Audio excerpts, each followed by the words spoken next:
Aeronautics, Space Exploration, Research. A look back at this year in aeronautics and space, and a preview of things to come.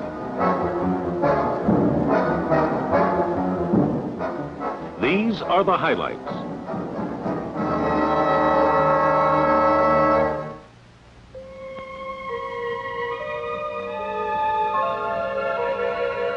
Three Mariner spacecraft have flown by Mars in recent years. They were fleeting glimpses, and the craft did not fly close to the mysterious red planet. 2,000 miles was the closest. On November 13th, Mariner 9 changed all that. As its braking rocket fired, the picture-taking Mariner swung into orbit around Mars, an orbit allowing the spacecraft to come within 850 miles of the surface. As it circles the planet twice a day, it will photograph and gather data for at least 3 months, mapping 70% of the planet's surface. The two small moons of Mars, Phobos and Deimos, will also be closely scrutinized. Mars appears to have gone or is going through some type of planetary evolution. The main question is whether it is an evolving planet or a decaying one. Mars is more Earth-like than any other planet. Its clouds, seasonal changes, and polar ice caps are intriguing. As the Mariner 9 returns its vast accumulation of data and pictures, scientists will have their first close-up view and hopefully clues to the history and evolution of Mars, the Earth, and the solar system.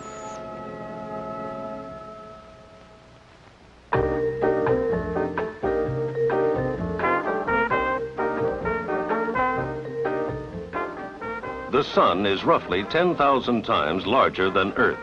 Its very presence affects our daily lives. To learn more about this and about how it affects our environment, NASA orbited 3 unmanned scientific explorers. IMP, Interplanetary Monitoring Platform, was the first. The versatile IMP, 8th in a series, is exploring interplanetary space and the outer fringes of the Earth's magnetosphere. It also provides warnings of possible solar flare radiation hazards to moon-bound astronauts. With the Naval Research Laboratory, NASA launched the SOLRAD satellite. It too studies the sun's radiation and records the disturbances which can disrupt long-range communications and navigation systems.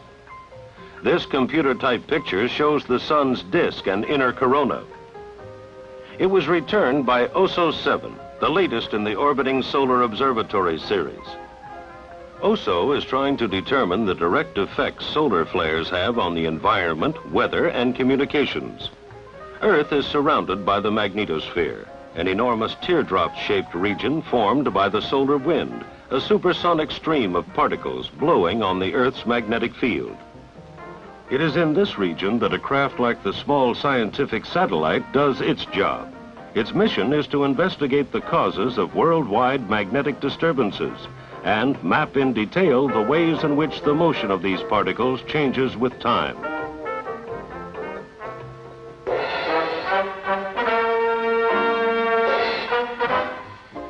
Nearly 300 sounding rockets were launched from Wallops Island, Virginia in 1971. Their payloads are used to explore the region through and just above the Earth's atmosphere, but below the area where satellites orbit. Sounding rocket probes return an enormous amount of information about Earth and the atmosphere surrounding it. Interested scientists from all over the world bring their experiments to Wallops Island for launching.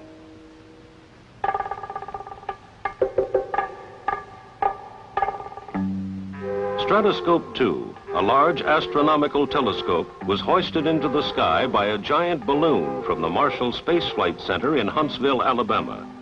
This was the 8th Stratoscope flight. Its goal? Obtain sharper pictures of certain galaxies, nebulae, and the planet Saturn above the distortion of the Earth's atmosphere. The 4-ton telescope is so accurate it can distinguish 2 objects 30 miles apart from 1,000 miles away. Scientists will be working on the data returned by Stratoscope 2 for the next several months.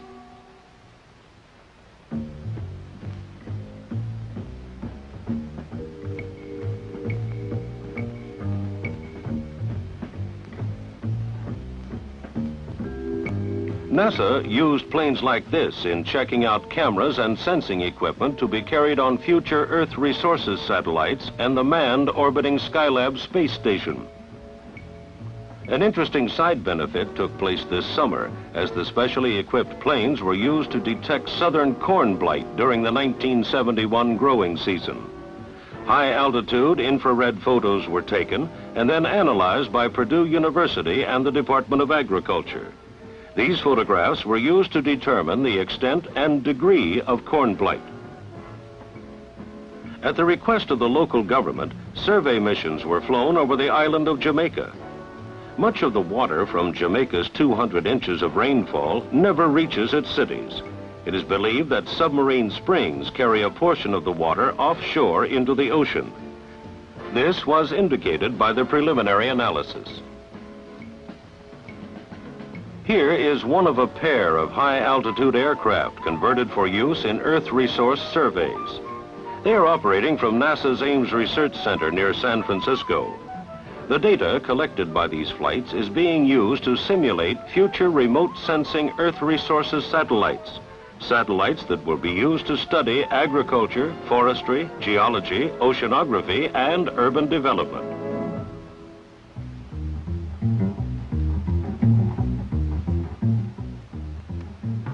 Test pilots at NASA's Flight Research Center in California flew a plane with a new type wing this year. Called the supercritical wing, it is shaped quite differently from conventional wings. The new design alters the flow of air over the top of the wing, allowing an aircraft to fly faster, farther, and at a lower operating cost.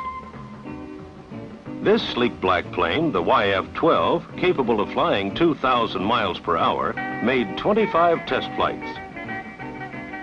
The joint NASA Air Force program is studying problems associated with propulsion, in-flight stopping and restarting of engines, heating, and structural dynamics.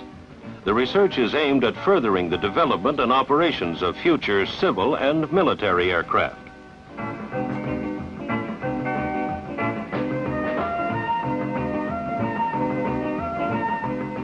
Eight times the M2 lifting body was carried aloft and dropped over the dry lake desert in central California. The wingless M2 and other lifting body types are the research forerunners of craft like the proposed shuttle that could fly a space mission and then return through the Earth's atmosphere and land like an airplane. A new flight program began at NASA's Ames Research Center with the X-14B vertical takeoff and landing plane. Equipped with an onboard digital computer, the X-14 serves as a flying flight simulator by duplicating in advance the piloting qualities of proposed new planes. The Ames Center is also responsible for doing research on short takeoff and landing aircraft. This is one of the planes used to test new concepts, the OV-10A Bronco. The United States is very interested in developing a short takeoff and landing plane for use as an intercity transport in the nation's busy metropolitan air corridors.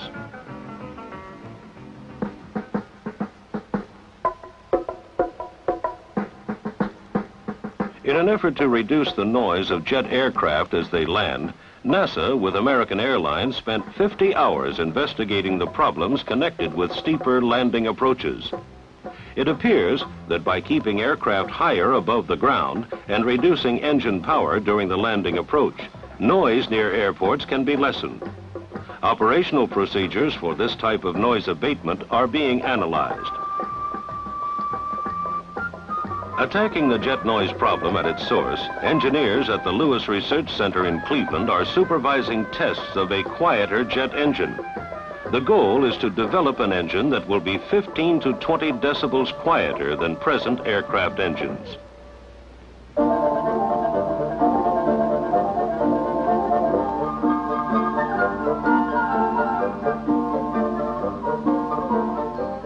How long does it take jet aircraft to come to a stop on a wet runway?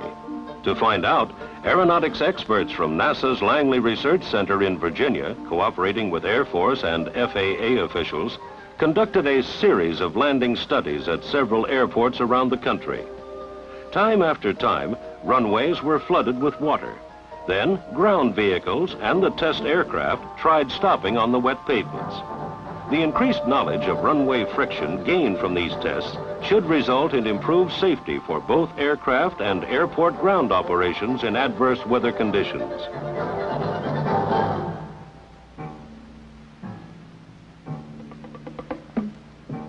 The scene is Cape Canaveral, Friday, May 5th, 1961. It was on this date that astronaut Alan B. Shepard became the first American to be rocketed into space.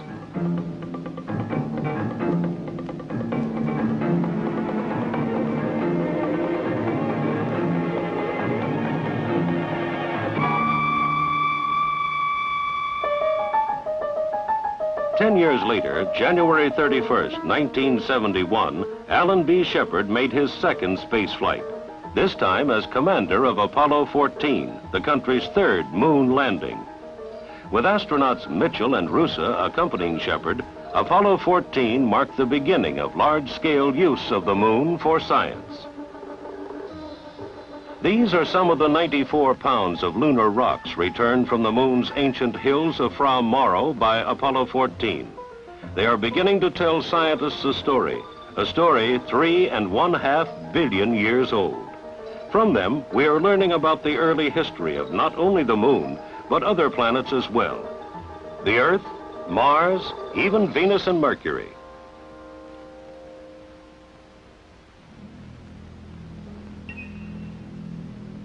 This is the view seen by Apollo 15 astronauts, Scott and Irwin, as their spacecraft Falcon arched over the Hadley Rill, located in the foothills of the moon's Apennine Mountains.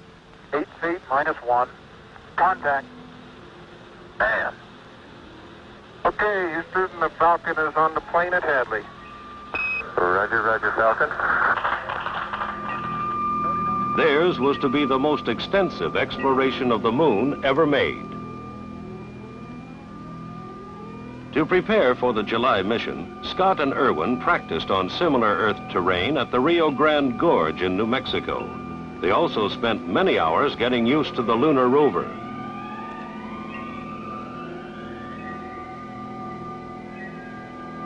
Here's what it actually looked like to the moon riders as they drove their four-wheel car over 16 miles of lunar surface.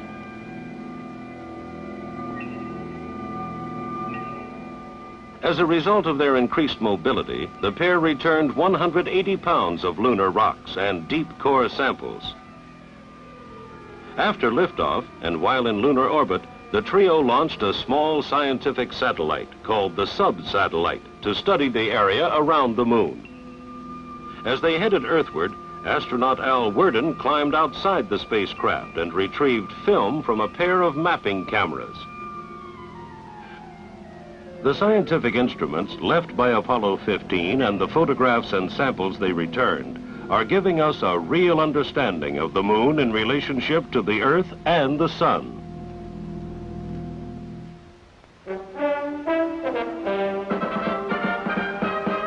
We asked Mr. Dale Myers, NASA's Director of Manned Spaceflight, to give us a status report on Skylab, the United States' first space station.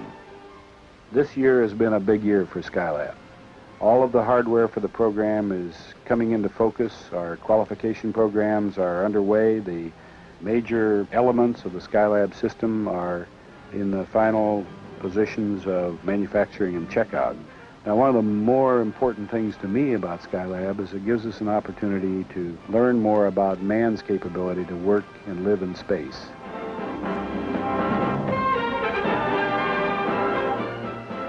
(1971), a year of significant achievement in aeronautics and space.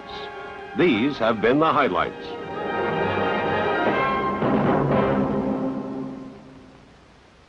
This special report brought to you by NASA, the National Aeronautics and Space Administration.